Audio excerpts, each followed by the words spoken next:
Part 5 of Obi-Wan Kenobi gave fans something they've been hoping to see since this series was announced, and especially since we knew Hayden Christensen was returning to play Darth Vader. Flashbacks to the prequel era giving us more time with Obi-Wan and Anakin as master and apprentice, and it was fantastic. Just seeing the two actors in that time period, I don't know, to me it looked like they were having a blast, sparring together just like their characters would. That alone made a ton of people happy, and rightfully so, but I appreciate that the scenes also served the story as well, so today I want to break them down and discuss how jumping back into the past helped inform the characters in the present day of the series.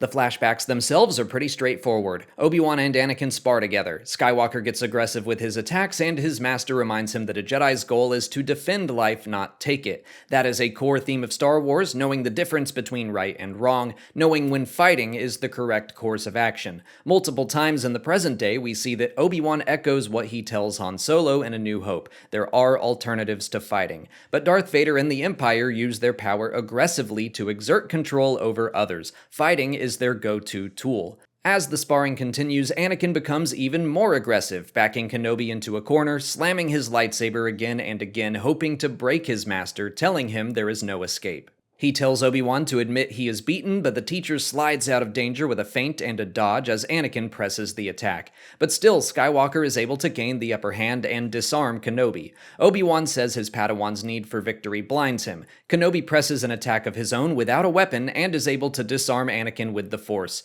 Obi-Wan finally says that Anakin is a great warrior, but his need to prove himself is his undoing, and until he overcomes it, a Padawan he will still be.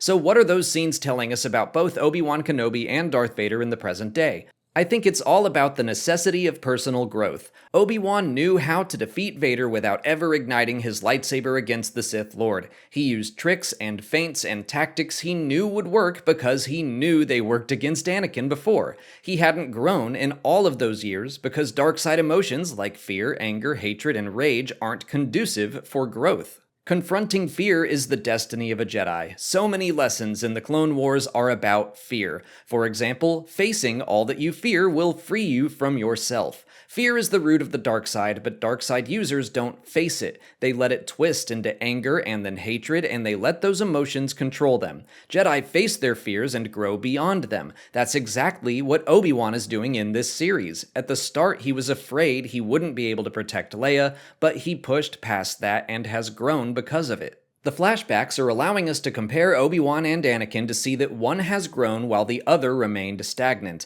And this isn't unique to just Darth Vader. Maul is another example of this in his final duel with Obi-Wan. Maul was driven by his hatred of Kenobi for about 30 years, and in that final fight, Obi-Wan is able to beat him because he was using the exact same moves as he was in The Phantom Menace. Maul hadn't grown. To go back to the Obi-Wan Kenobi series, Part 5 shows us something similar with Reva. She has been driven by her need for revenge against Vader, but 10 years of simmering hatred and planning and horrible acts as an Inquisitor get her absolutely nowhere. She still finds herself looking up at Darth Vader with a stab wound in her gut. She is still that scared little girl from the Jedi Temple, no matter how hard she tries to hide it.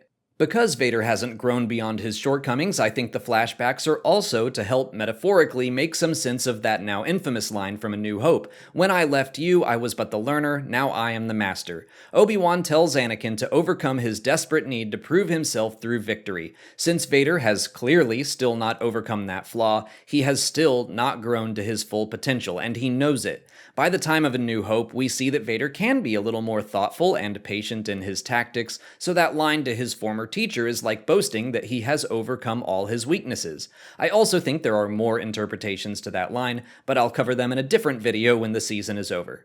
But those are my thoughts on the flashback scenes from Part 5 of Obi-Wan Kenobi. Let me know what you thought of those scenes and this episode as a whole in the comments. If you haven't already, please like this video, subscribe to the channel for all our Obi-Wan Kenobi coverage, follow us on TikTok, Twitter, and Instagram, and consider checking out our Patreon page for even more, like our video reactions and audio commentaries for every episode as they come out. As always, thanks for watching, and may the Force be with you.